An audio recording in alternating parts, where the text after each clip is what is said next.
So Kevin will go first, Kevin Witt, and he will lay out his background and give us a high-level overview of his position.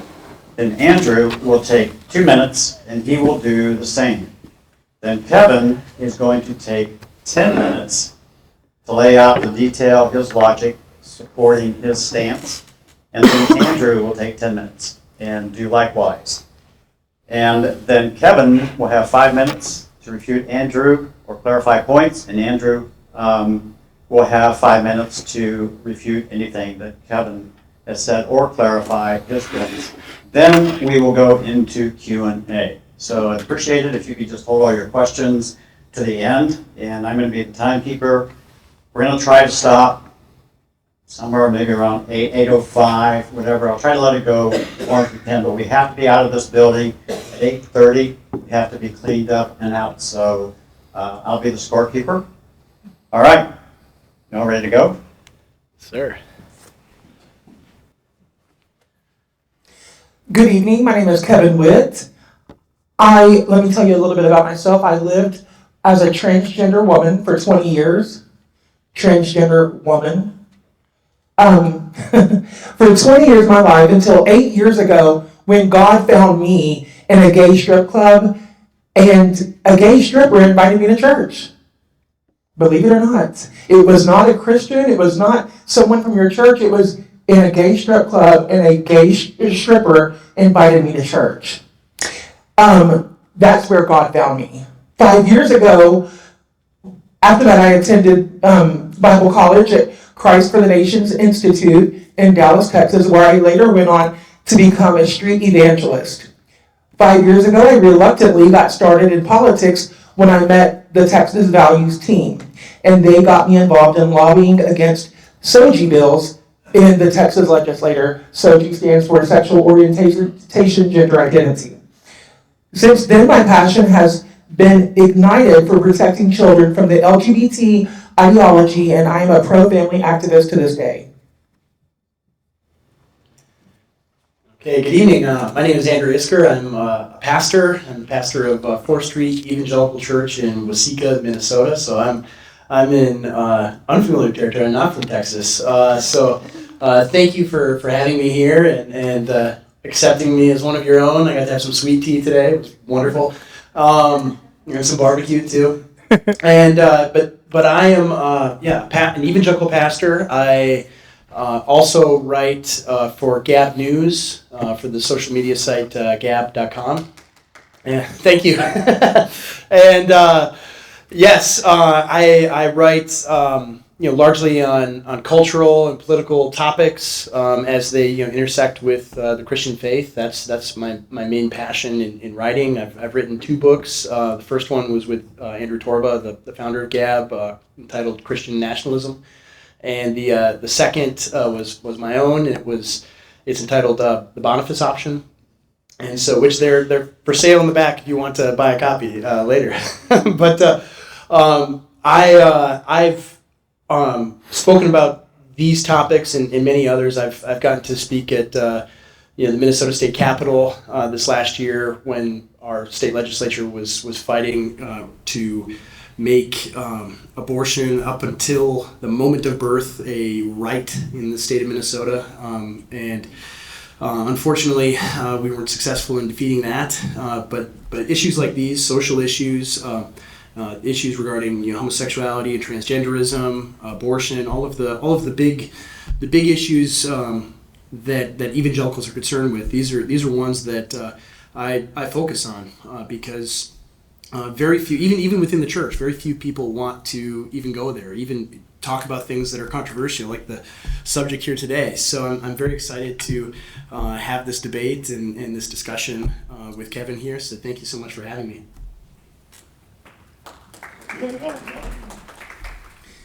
So my position on this topic of if we should be welcoming and inviting to the LGB community into the Republican Party is yes, we should.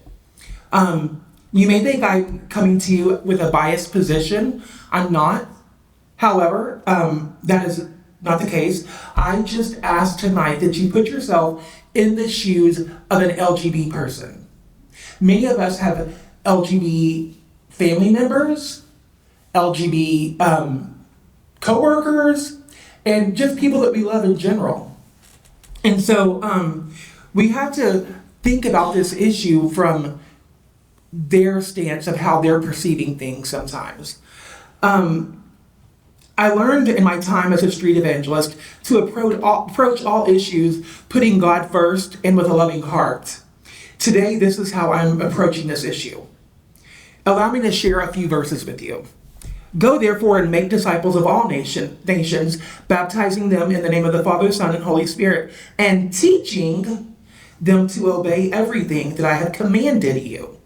And remember, I am with you always to the end of the age. Matthew 28, 19 through 20. If we are to go and make disciples of all nations and teach them to obey God's commands, how are we going to do that if we ostracize them from an entire political party that they align with? We won't. You can't reach anyone if you ostracize them. And why do you look at the speck in your brother's eye, but do not consider the plank in your own eye? Or how can you say to your brother, let me remove the speck from your eye, and look, a plank is in your own eye? Matthew 7, 3 through 4. So many of us in the Republican Party, as you know, we've seen it all come out. It's been exposed. We have political officials who are elected, sitting in our state house, sitting in our state senate, who have been adulterers, who have been drug addicts, alcoholics, you name it, they've done it. Because why? They're human beings, and we're not perfect. And the Bible says that. The Bible says, no one is righteous, no, not one. That means none of us are without sin. So if none of us are without sin, how are we going to, once again, ostracize an entire community based off of their sin? Just because their sin, a lot of times, is visible outwardly. And these other people, they can hide their sin. But we know that God reveals everything. And in time, their sin will come out. It will be unhidden, just as we've seen. So for that reason, I do support us being welcoming and accepting of the LGBT community. Notice I'm not saying the T community. I'm not saying transsexual or transgender. Why am I not saying that? I believe that trans ideology, like I once partook in, that is a mental disorder. And it's a very serious mental disorder. And it's rooted in delusion. So these people, how would they be able to be a part of our Republican Party and push forward our platform issues when they are mentally not sane, not all with us? But a lot of people in the LGBT community, they very much align with our morals and values. I mean, I've met some gay people that are probably more conservative than a lot of the Christians I've met. And so I'm like, wow, that's surprising. But the Republican Party, this is not a church. It's not a ministry. It's politics.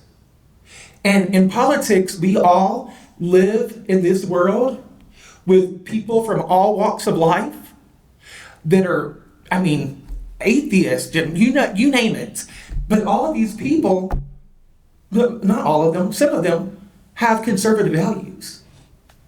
And they're not going to come to the Republican Party and shout that they're an atheist because they wouldn't be accepted. But if a gay guy walks in who might be a little more feminine, it's just obvious he doesn't have to shout it. So he's not going to be accepted. Now, I'm not advocating for auxiliaries and coalitions within the Republican Party. I don't believe that we should do identity politics. Therefore, I don't believe we should have any of these little clubs like Log Cabin Republicans. I'm against that. Or any other group that pops up that's like that. I don't want that. But I also don't want the black Republicans, the Mexican Republicans, the whatever Republicans, you name it. We don't do in the Republican Party identity politics. That is for the left. That is for the Democrats. We don't partake in that. This is a party of free speech. So now, why would we refuse the help of someone that is very good at what they do, like Scott Pressler? Why would we refuse his help? If it wasn't for him, Scott Pressler, his whole mission is get out the votes. Scott Pressler, if he wouldn't have done what he did in Louisiana, we would have lost Louisiana in the elections. Many states that he's worked in. So why would we not accept him?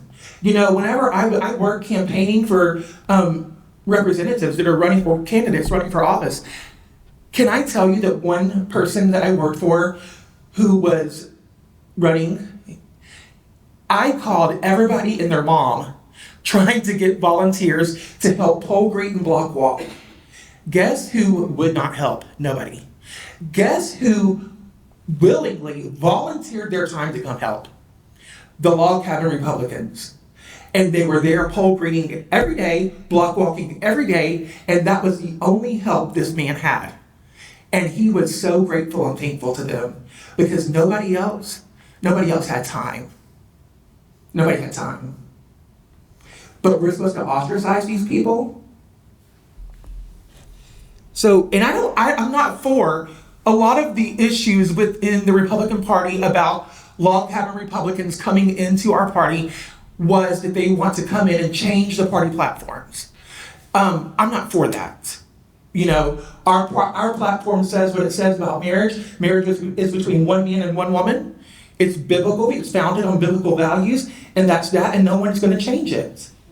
But just like in our last convention, there was a particular person who is in the LGB community who was trying to change. He tried so hard to change platform. And guess what? After everything he tried to change, he was never successful. He was not successful. And we actually got put in our platform that homosexuality is abnormal. And as hard as he was trying. So that just shows me that the Republican Party is strong, and these people that we have, SREC members, are strong, and they are there to protect our party. And they do a damn good job of it. So, yeah, we already went through that. We already went through that. Right, we went through that. Yeah, I think I've covered pretty much everything. But yeah, and typically I'm on this side of the issue. Everybody in Texas that knows me knows I'm a pro-family activist. I go out and I speak out against LGBT ideology being taught in schools and all this stuff. I'm not for it, but my mind has been opened, especially over the last 2 years, about the log cabin Republicans or even the LGBT Republicans, because they vote too, and their votes count, and their votes matter, and so they're going to vote somewhere. So if they align with us, please come and be a part and vote Republican. And yeah.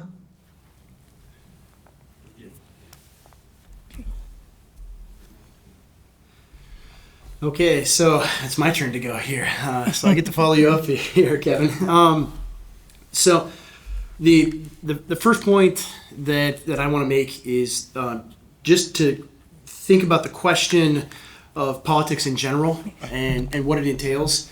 The question of politics, in my mind, is twofold. Right. The first question is, how do you acquire political power? And the second is, what do you intend to do with political power once you have acquired it, right? And so in the context of our current political system, right, universal electoral democracy, and particularly within the context of the issue tonight, right, should the GOP reach out to lesbians, gays, and bisexuals, and particularly in opposition to transgenderism, right, both of these questions, right, how do you acquire political power? What do you do when you have it? should be on the front of our minds. And so how do we acquire political power in our system today? It is, and what do you intend to do with the power once you have it, right? Those two questions, right? The second question really is what has to be answered first. It is a question about ultimate goals, right? What do you intend to do? What do you intend to use this political power to preserve? So for those of us who wish to preserve the way of life that our forefathers and our ancestors left us as an inheritance, right? The idea of tolerating, right, the public acceptance and celebration of homosexuality is something that's not tenable. It's not something that many people are willing to do or want to do, right? If this is what it takes to acquire political power, right, then why even try, right? What is the point of acquiring political power to preserve your historic way of life if in order to acquire it you have to accept one of the main phenomena that is destroying your historic way of life? And so one thing that that many in the GOP are beginning to understand as a minority party, right? Meaning one that, I mean, maybe not as much here in Texas, but where I am in Minnesota, definitely a minority party. One that doesn't hold widespread majorities in political office, but as well doesn't represent the power, the economic and cultural power more generally, right? And that in order to acquire power within that paradigm, you have to build coalitions of groups that might have disparate and even sometimes conflicting interests, right? You have to hold a fragile coalition together. And so we can, all understand that the prudential reasoning behind this, right? If you have to build coalitions and alliances with people you don't agree with on every single thing in order to build a coalition that can win. Right? You might have to work with libertarians and evangelicals and chamber of commerce type people, immigration restrictionists and economic populists and many other peoples in order to forge a political coalition that will defeat the left. And this is the coalition that I just described that won the White House in 2016. And so I bring Trump up specifically because even the video beforehand he does the Trump impressions. His is better than mine's pretty good, but his is way better. Joshua Fierstein's. But right, why do I bring him up? Because you can't talk about politics in America today without bringing up Trump, and secondly, because the man himself, right? We know about him. He's personally very socially liberal. Right, everyone has seen the photo of Trump waving the pride flag, or photos with him with the former Bruce Jenner at Mar-a-Lago. I mean, I see these all the time. Anytime I say something on Twitter nice about him, people will jump in my replies. How can you, as an evangelical pastor, say he's a good guy? And so I see that, right? I see that, and I bring this point up because the temptation might be to look at the man who's the most popular Republican presidential candidate in American history. And think, it's his pro-gay disposition that has made him as successful as he is, right? Some people really do think that. You see this all over the place, and I would argue that is not the case at all, right? He enjoys stupendously high support from evangelical Christians in spite of his positions. He doesn't gain anything at all from it. Rather, he my time's up. Oh, I'll wrap up. Okay, sorry, I'm long-winded. Yeah. Now you know what Sunday is for me and my congregation. So no, I think that within this, right, there's a very small fraction of people that a Republican can win, or within the LGBT world that a Republican can win, and that's even possible, right? You're going to move the needle a tiny little bit because they're going to be on the left side no matter what. They're part of their coalition and they know it. And so you might peel away a few, and again, we're talking about a very small fraction of the overall population. So shifting, right, fundamental principles and beliefs in order to gain a tiny fraction of the electorate, I don't think is a good strategy. Well,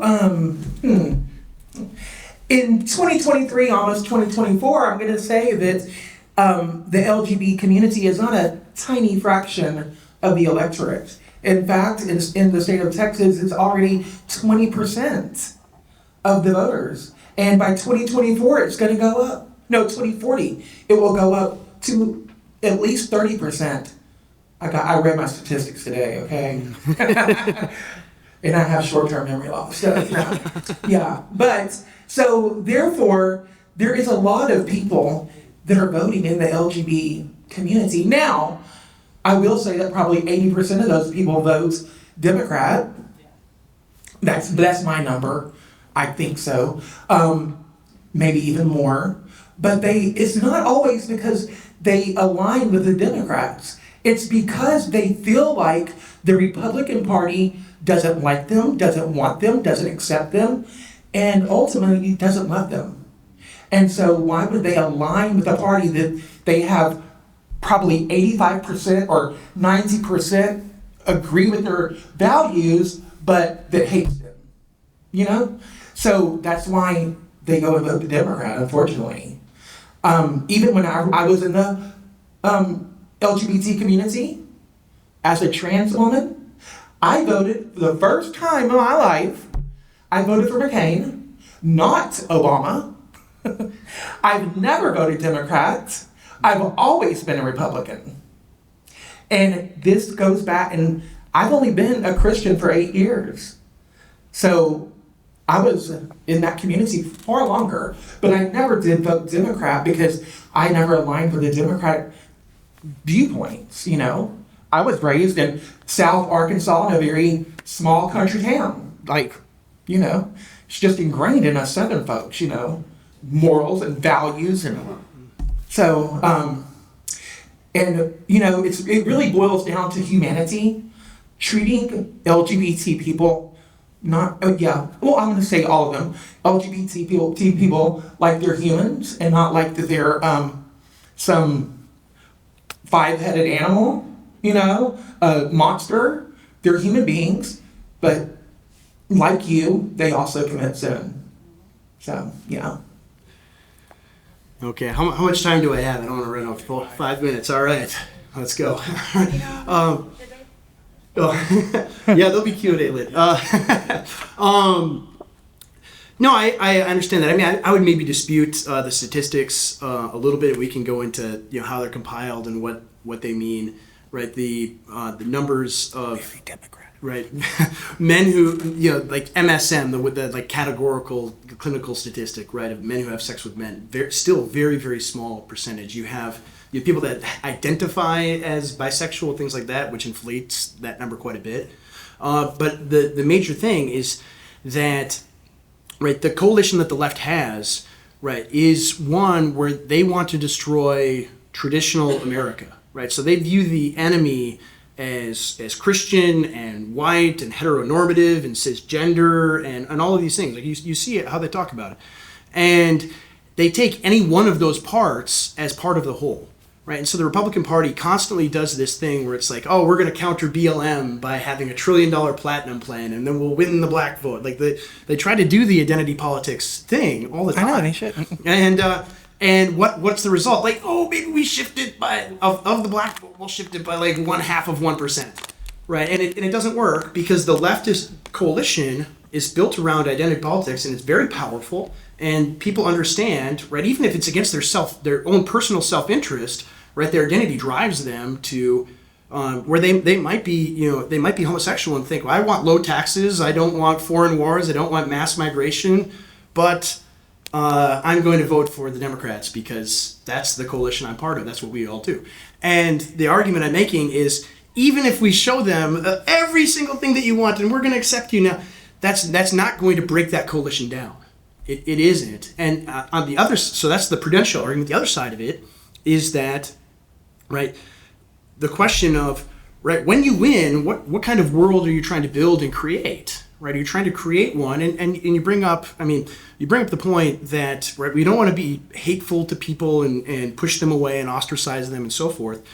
But the question is, public acceptance of homosexuality, what it does is it does degrade the family and marriage and everything else. And so the the problem with that is it's one thing if it's like, okay, if I had a gay congressman and he was anti-immigration and anti-foreign wars and every other thing that I want, would I be happy if I had that congressman? Well, of course I would, that he votes the right way. But at the end of the day, right, if we win, and this is what we have a world where it's perpetually 2015, right after Obergefell, right, that is going to result in us having a world of 2023. It's going to get us to the same point eventually. And so we have to return to traditional understanding, right, a historical understanding of how humanity has lived for all time, which is to have marriage and to view things that God tells us are wrong, to hold to that, right? And it's difficult because it's hard to tell people this is wrong, this is bad, when it's like, this is my identity, this is who I am, right? It's a difficult line to walk, and some of it is like we're conflating, I think, like what I would do with my church, right? So like your situation when you went to church for the first time and so forth, would I be like, no, you can't come here, you're a terrible sinner, we don't want you? Of course not. I would be very happy. I went to church as a woman. Yeah, and I would welcome. I'd say hello. I'd meet you, and I'd meet with you and talk to you and teach you the Bible. Right? That's what I would want to do. I want to be welcoming and open to people that are different, that want to hear what the Bible has to say. But when we go into the realm of politics and how do we wield political power and what do we do and try to accomplish, I think those are two very different things. Right, and so it's a difficult road to walk. And some of the question is why is it getting this number growing? Right, you say 20%, now it's going to be 30%, and then 40%. Right, why is it growing? Well, part of the reason why is because there isn't a public political platform that stands strongly against the growth of this. Right, that's part of it. Right, it isn't as though like the biology is changing every 10 years, right, or anything else. Right, why is it growing? It's because our society has accepted it, and our social structure is downstream of political power. So, I think did I run over? Okay. I think I didn't do most of my time. I stole some of yours. Yeah. Oh, I had 41 seconds left. So once again, this is not church, it's politics. That's right.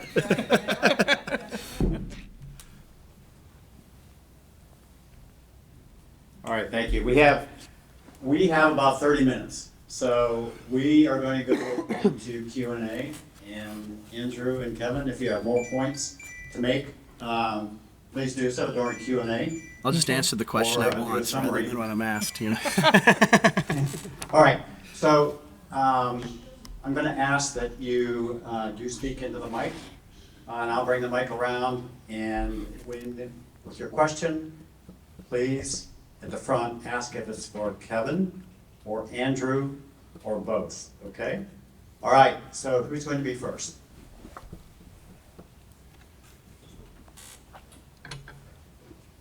This question is for Kevin. Kevin, did you say that 20% of the voters are LGB? Yes. And what do you attribute that statistic to? What do you mean? What? Where did I get Where did you that? get that number? Where did I get it from? Texas Tribune. Texas Tribune. Yes. Was this a poll or, Yes, it was. They did a poll. and who did they poll and how many people? Well, I'm assuming they polled LGB people. I mean, No, we're talking a percentage of the total voters. You said 20%. yeah, it was of 20% of the voters are LGBT That registered voters are people who voted. Who voted, like the total population that voted, or just Republican, or just Democrat? No, not Republican. Republican and Democrat. 20% of all likely voters who didn't vote. All voters. Well, to be picky, a lot of but times I do they like are. to Challenge, anytime someone throws a stat out, I want to challenge that and let them know exactly where they get that number. Okay. That's Well, that's what where I got it. Thank you. Yep. This question is for Kevin as well. So Kevin, it sounds like your position is kind of neutral. That's what it sounded to me. But that you wanted the Republican Party to do either something or to stop doing something? Can you have like specifics of, in order to welcome the LGBT community? So what is it that you want the Republicans Party to do more or to do less? When did I say I wanted the Republican Party to stop doing anything? I don't remember that.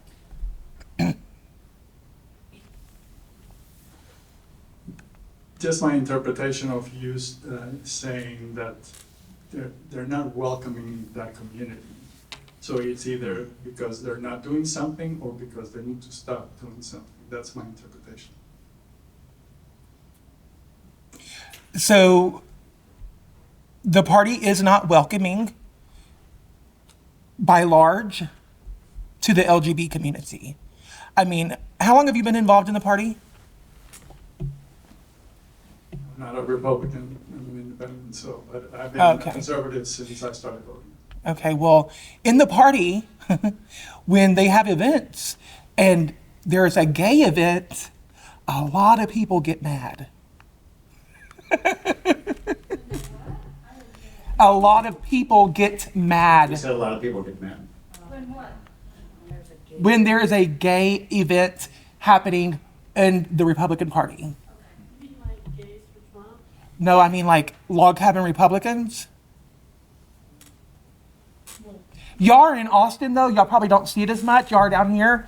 I'm from the Dallas area. Is there, Kevin, did you answer that question? Yeah. All right, okay, so here's what we're gonna do. I'm gonna hold the mic for the person who's gonna ask the question, then I'm gonna take the mic to whoever's gonna respond to the question, okay? Okay. All right. So Kevin, do you have recommendations, I know, of what the Republican Party, how they can stop ostracizing, Okay. right? What is it, do you have a plan? Yeah, because I don't see that exclusion, but I'm not gay either, so I don't, yeah. Thank you.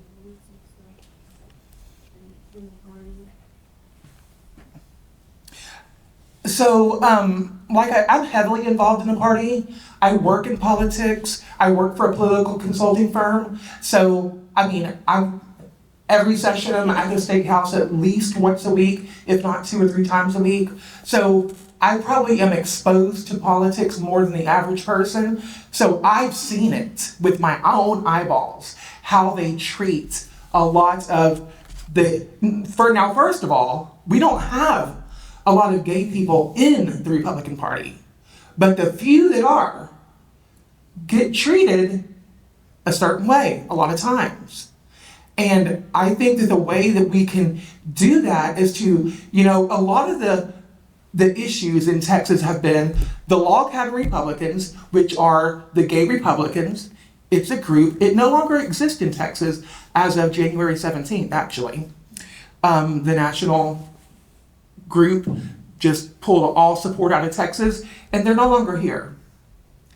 But however, how we could have been accepting to them and welcoming to them, they always wanted to have, and they always fought to have a booth. So all they wanted was a booth at the convention, because they felt like if they had a booth at the convention, that would mean that the party accepts them, because they align with the party. But guess what? The Republican Party never allowed them to have a booth at the convention. Why were they not allowed to have a booth at the convention? I don't know, but I guess, and they thought, and I always assumed, because they're gay. So that's ostracizing an entire community. The Black Republicans were allowed to have a booth. The Latino Republicans allowed to have a booth. Every other identity political group has been allowed to have a booth, but not the gay Republicans, because they are less than. That's, and coming from that lifestyle, I'll be honest with you, whenever I was deep in the lifestyle, I hated straight people. I did. I didn't want anything to do with straight people. If you were straight, I wanted you to get away. And if you were a Christian, I wanted you even further away, because I knew that you hated me and judged me. And so I wanted nothing to do with you, because you made me feel, not you, but those people, they made me feel less than, like my life was not valued. And so, therefore, I think we should not treat anybody that way. I live my motto by what would Jesus do? What would Jesus do in this situation? He would not ostracize a group of people. We know what he did to the lady at the well, the Samaritan woman. We know he told all those people that were going to stone her, those without sin, cast her first stone, and they all dropped their stones. They all had sin. We know that he used to hang out with prostitutes. Did he hang out with prostitutes? I love it when the left use this, by the way. They say that he hung out with prostitutes. Well, he did, but he hung out with them to evangelize to them and to tell them to go and sin no more. But if we ostracize a group of people, we cannot evangelize to them because they are not welcomed in. All right. This is really for either of you, or both of you. I'll take this. This is an actual article from May 2011 by Tony Perkins with the Research Council. I'm just going to quote something briefly. It says, this week, which was back in May 2011, a homosexual activist may have made the best argument at all. Recruiting children, writes Daniel Villarreal. I don't know if you're familiar with him or not. You bet we are. After accusing of voters of overreacting to the dangers of same-sex marriage, one homosexual confessed that parents are right to be worried. Can we please just start admitting that we do actually want to indoctrinate kids? He says on Queerty, I guess that's a website or something, I don't know. Queerty? And he goes on to say, let's face it, that's a lie. We want educators to teach future generations of children to accept queer sexuality. In fact, our future, the gay, lesbian whole grouping, our future depends on it. Why would we put anti-bullying programs or social studies classes that teach kids about the historical contributions of famous queers unless we wanted to deliberately educate children to accept queer sexuality as normal? That's from that, but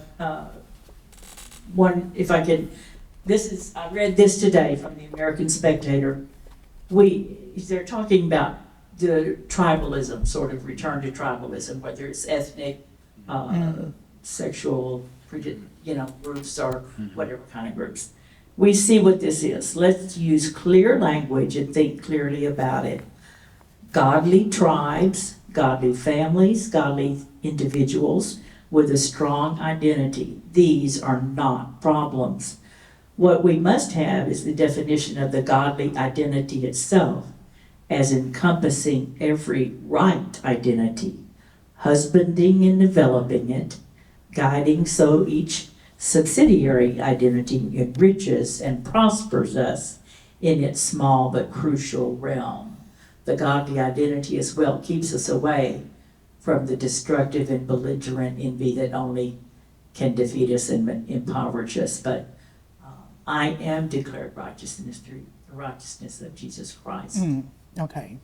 So, Tina, that was a lot of info. Do you have a specific question or questions for Andrew and Kevin? How would you respond to that statement from Mr. Villarreal that this homosexual community is trying to recruit children, which oftentimes get into pedophilia? If you, I will respond first, and then you can, because I know you want Andrew, to. go first, and then Oh, Kevin? yeah, No, I'll go Let first. Kevin You go. go first? All right. Yeah, and then Yeah, this is the only question. we could probably get. align on this issue. I mean, so I would like to ask you: do you think every LGBT person is a pedophile or is trying to teach or indoctrinate a child? Do you think every one of them are doing that? No. Okay. So do you think that those people that those articles were written about were most likely Democrats? I have no idea. They were.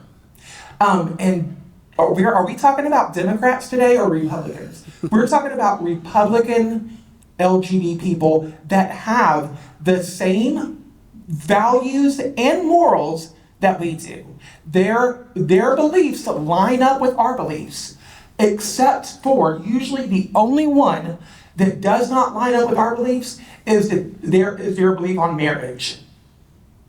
So to suggest that all LGBT people are pedophiles or out to indoctrinate children, which I stand against, which I am an activist against, which is the only reason I ever go to the State House in Texas every session for the last 3 sessions and don't get paid for it and spend my life there, is to protect children from what you're talking about.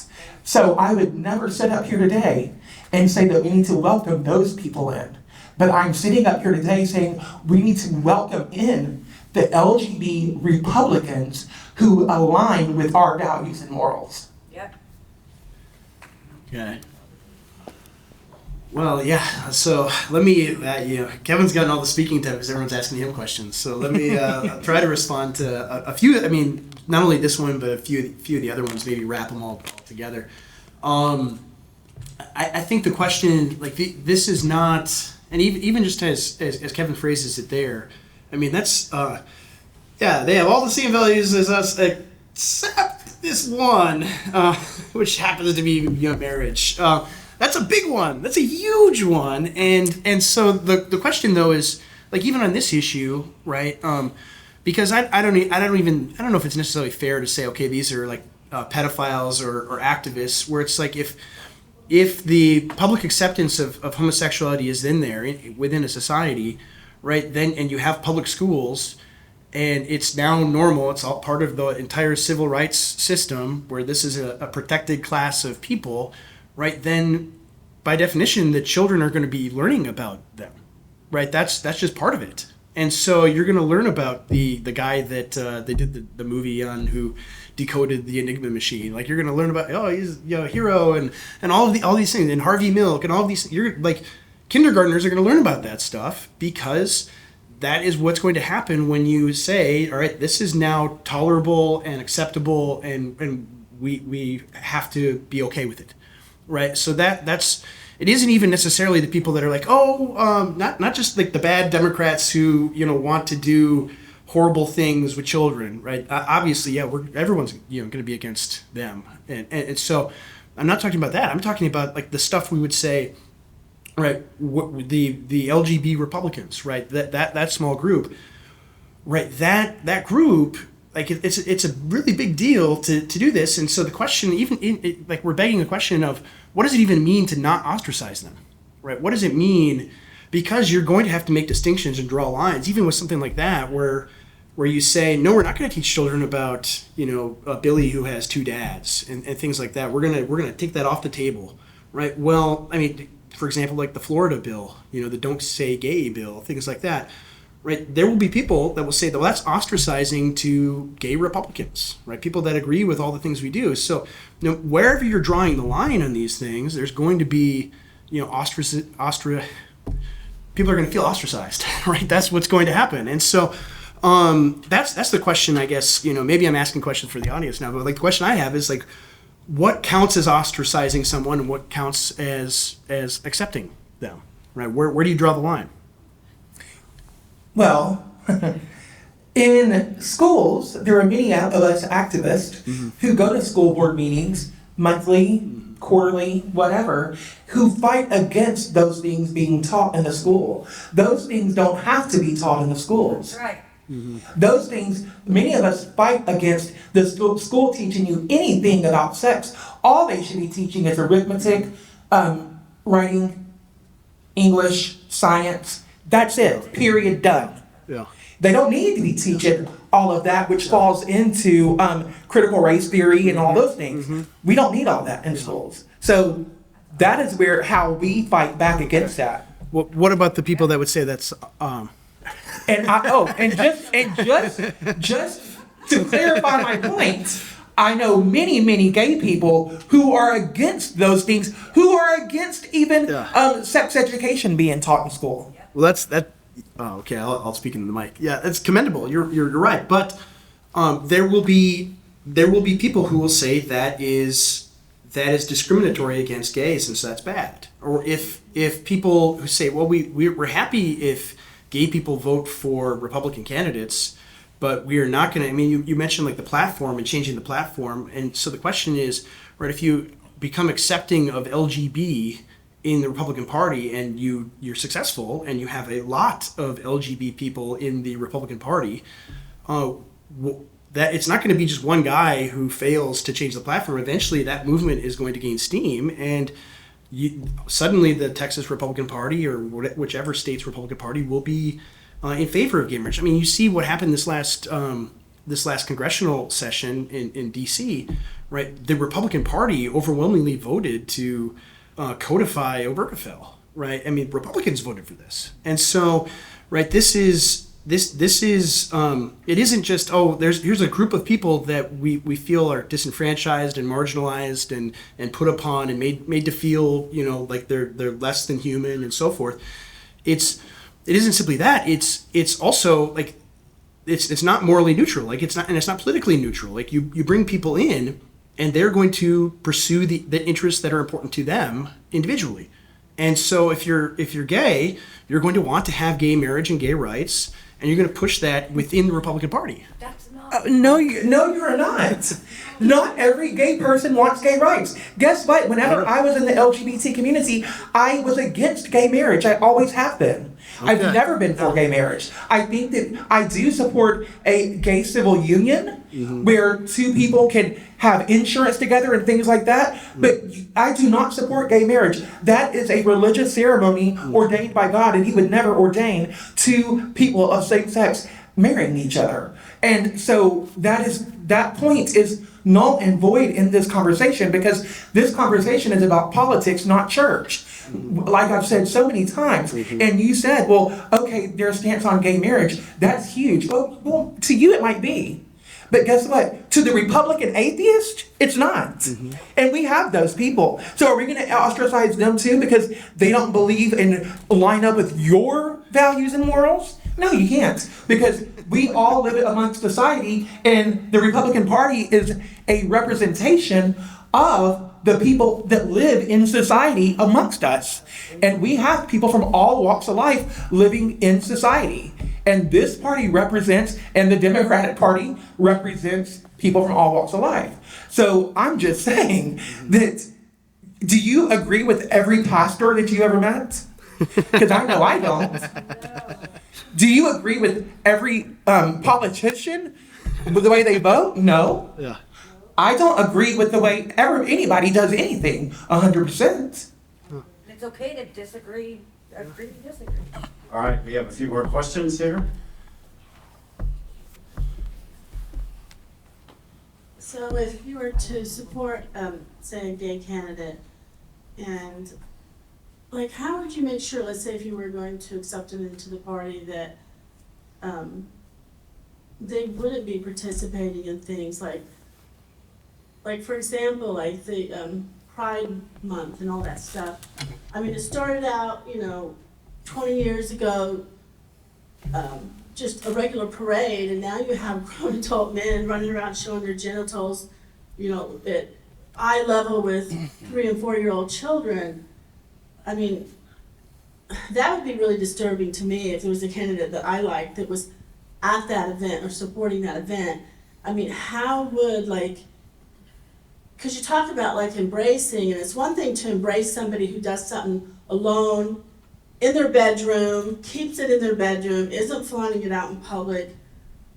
But then so many within the gay community are flaunting public nudity, public vulgarity, just open sexualization, kissing, making out. I don't see heterosexual people fawning all over each other. I do. Why is it, or maybe in a club, so why is it okay for this community to be doing it? I mean, It's not. I get what you're saying about having dignity, but how do you make sure that they have an understanding, if a gay person wants to come into the community and run for office or have a booth or whatever, get support, how do we like make it clear that like if you participate in any of this kind of like open sexuality, where children are present, like you're out. Okay. Who's going to take that one? Well, I feel like, That's just for Kevin, yeah. oh, Do you want to take another question, or do you want to answer that? I can answer that one really quick. So, within our party, there's no way we vet every candidate that runs for office, they get vetted, but they can lie in the vetting process. Just like the straight person can lie in the vetting process. For example, in the state of Texas, we had one of our most conservative members of the Texas House caught in adultery. And he was the most conservative man anybody ever would have thought of. Nobody would. That is like, wow. Okay. So therefore, and I'm not really advocating for gay candidates. I'm advocating for gay people amongst our communities to be welcomed into our party politics and our activism. And I'm not asking anyone to condone sin, because I don't condone sin. Homosexuality is a sin, and I'm not saying it's not. It is. It's very clear in the Bible that it is. Here, can I ask a question? I just want a clarification. So I mean, this is good. This is good. I'm starting to understand your perspective more and the direction you're taking it. So especially because you're like, well, I'm against gay marriage and so forth. I mean, and some of like the last the previous answer before the other one is, well, I'm against it, but we have a broad society that has different views and interests and atheists and all of these things. But it's a question of like public morality, right? And having marriage, right, as this thing, and it isn't just a religious ceremony. It is. I mean, you're talking about the question of custody of children and property and inheritance and so forth. It's a political institution as much as a religious one, and so, right, we draw the line there where it's like, okay, well, we'll draw in gay people to the Republican Party, but we won't change the platform to be pro-gay marriage, right? Am I accurate? I don't want to steelman your position. No, yeah, right? 100%.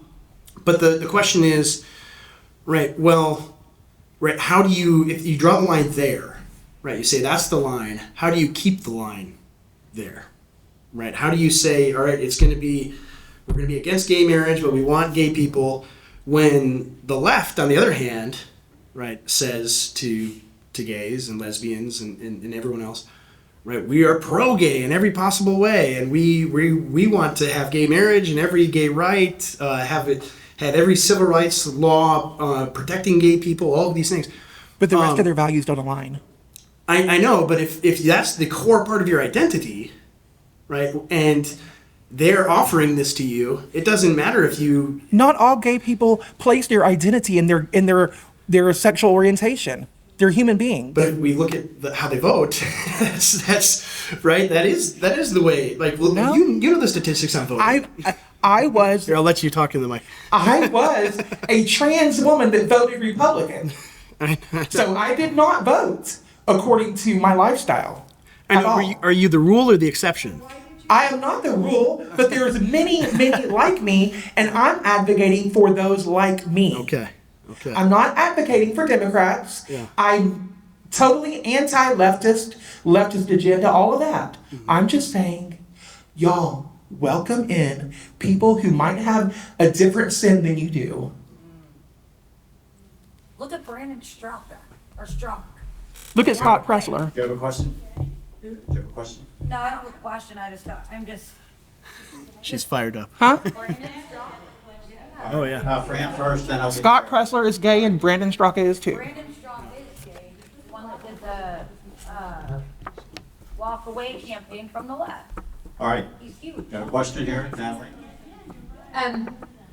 We're all thankful for the walkaway movement, Brandon Straka. And you guys should know about Brandon Straka, right? You know who he is. Yeah. Okay. Yeah, he got arrested for January 6th. He's like, he's not in jail, but anyway, and then you're familiar with Milo Stephanopoulos, right? Yeah. Okay. I know Milo. Milo came to Texas, and That man, I guess on the side of the road, he had a flat tire or something, somebody helped him, and the man said, I'm gonna pray for you. You know, that was the man, and Milo was, well, how sweet. But I guess my question, Kevin, is how many gay people would say, how sweet? How many people would receive that? I mean, I think as a mature Christian, as a Republican, if I have a gay person sitting next to me, I'm gonna love them. That's what I'm gonna do. And I'm gonna tell them, I'm gonna pray for you, because I know that's not God's best for you. My question to you is, how many gay people would receive that? Okay. I urge you to, I'll wait for him to bring the mic away. I talk loud, so. Rejection. So I urge you to go look up the Change Movement, the Freedom March, Living Hope. These are all ministries I'm a part of, and every one of the people involved has been LGBT of some sort in their past, and every one of them have accepted Christ, and they are no longer LGBT. And we just had a Freedom March in Dallas at Clyde Warren Park, which is huge, and we filled up the park full of people who have left the community. So a lot of people. And Milo Yiannopoulos is no longer gay. He left homosexuality. Because the Texas man prayed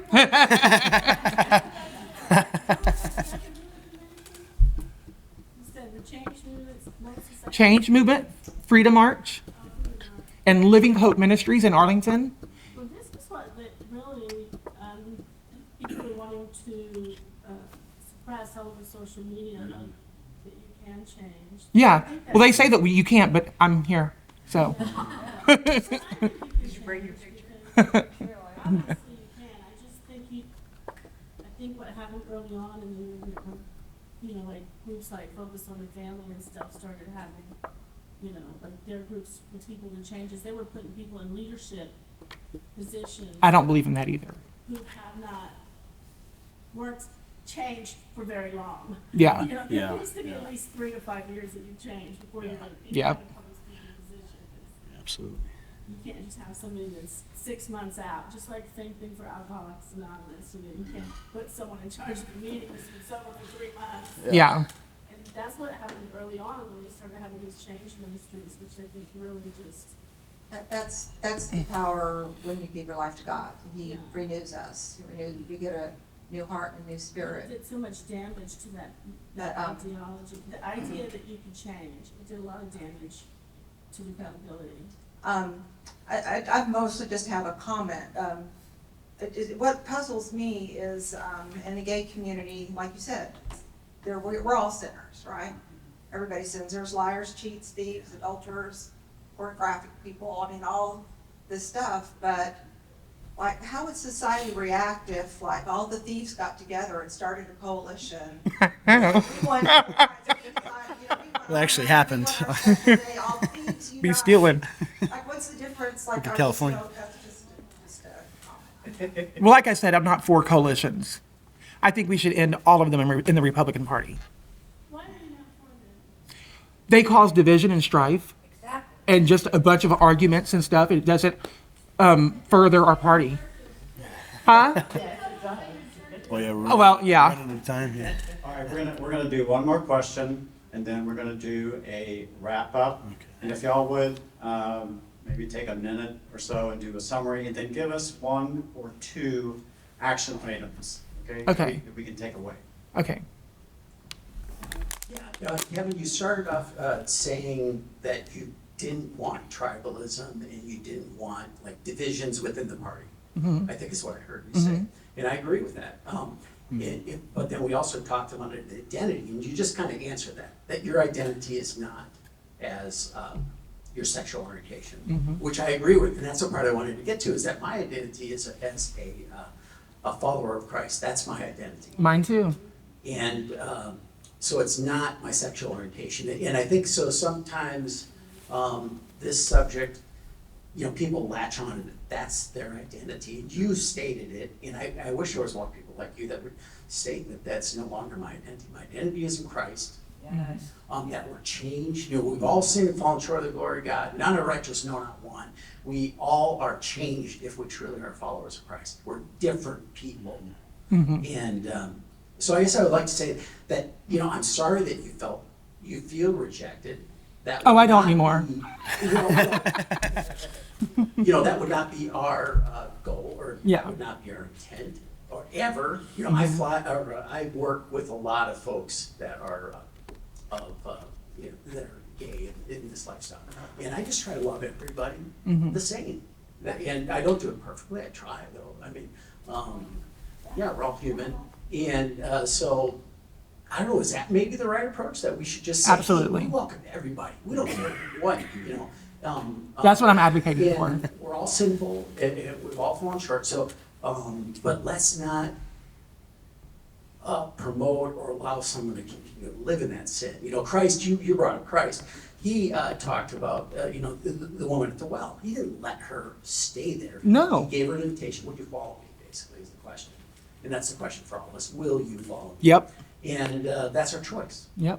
And she chose to follow. So that, I don't know. I don't know if it's more of a statement I'm making, but anyways, I appreciate it.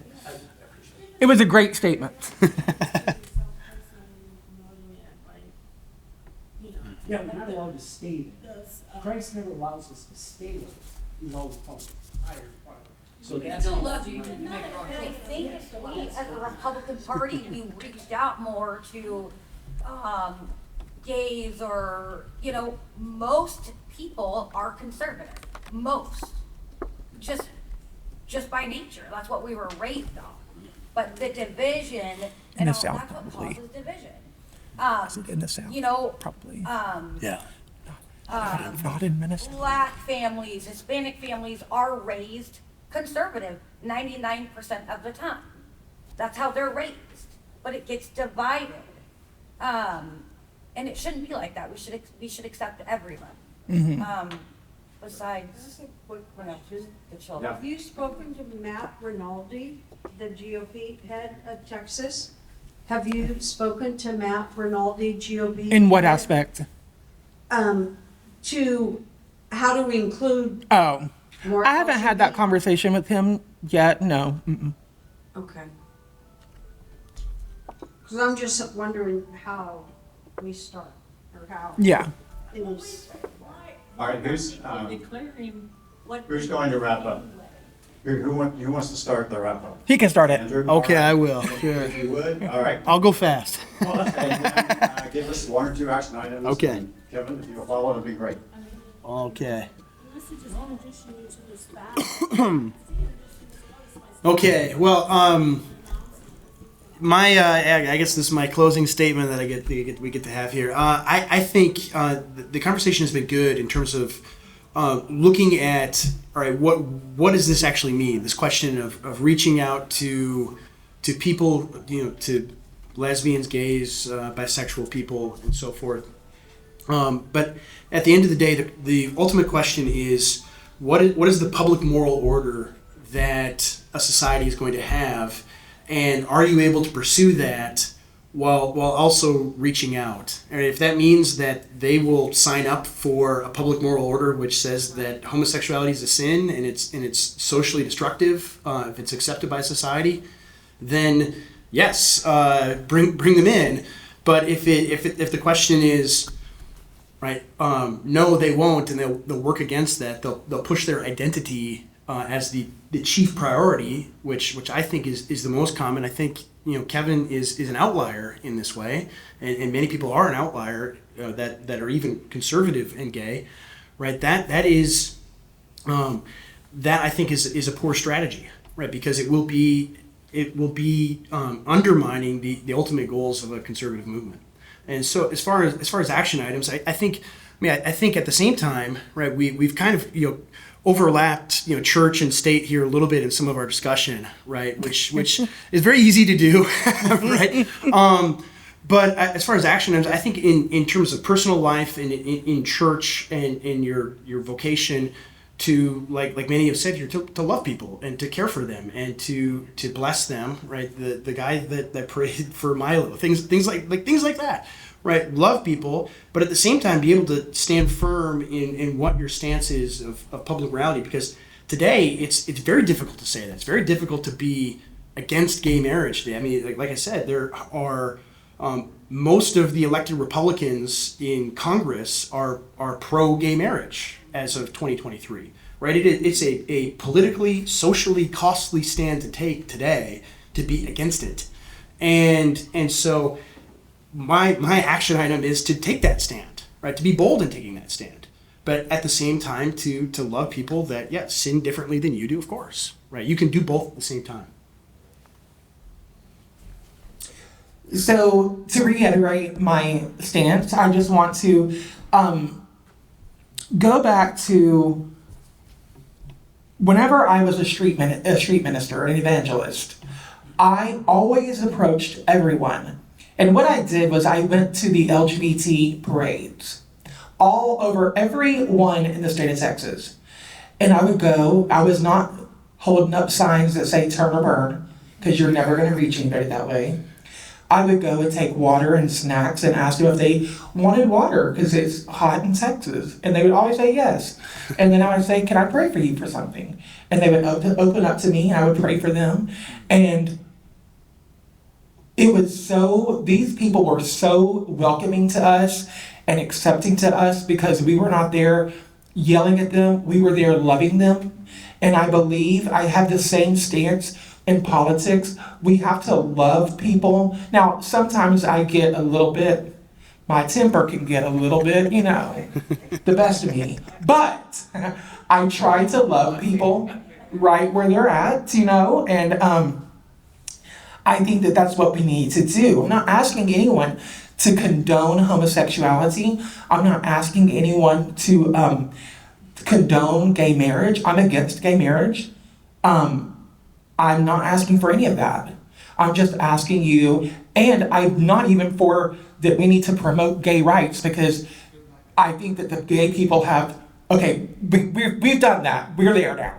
Like, that's it. You got just as much rights, if not more, than everybody else. So we don't even need to do that. But if someone aligns with our values and they just want to be a part of this party, and this party is politics, it's not church, then, and you want to help out and you want to go get out the vote and do these things that most people will not do anyways because they're too busy, then by all means come be a part of us. We don't want to turn you away, and oftentimes they feel turned away, and that's all I'm advocating for. Once again, I don't think we need to have any partnerships, coalitions, auxiliaries, any of these groups. They need to all be shut down. I'm not pro gay pride parades. I think that gay pride parades need to be illegal in the United States, and I will advocate for that. What they do at those parades are disgusting. It's gross, and no child or teenager needs to be exposed to that. They get enough of that everywhere else. So, that's my stance. And it's just to be loving, and try to reach people where they're at, to not ostracize them and cast them out, because if we do, we can never reach them. And I got involved. Why I got involved in politics, I was an evangelist and I didn't want to leave that, but I felt like the Lord told me to get involved because you can evangelize in politics. Because these people in politics, let me tell you, they're all Christian, but most of them are not Christian. So they need to be invited to the Lord. So yes, so that's my stance. And so I think the action items are, we can just be loving and accepting, and and I would urge everybody to go to SREC meetings and try to get them to do away with these coalitions and auxiliaries that create division and strife and just a bunch of chaos in the party. That's why half of the Republicans can't get along because of what happens in these organizations that are not even, like, you can still have your organization outside of the party. So, yeah. Thank you all. Thanks very much. And I want to thank you all.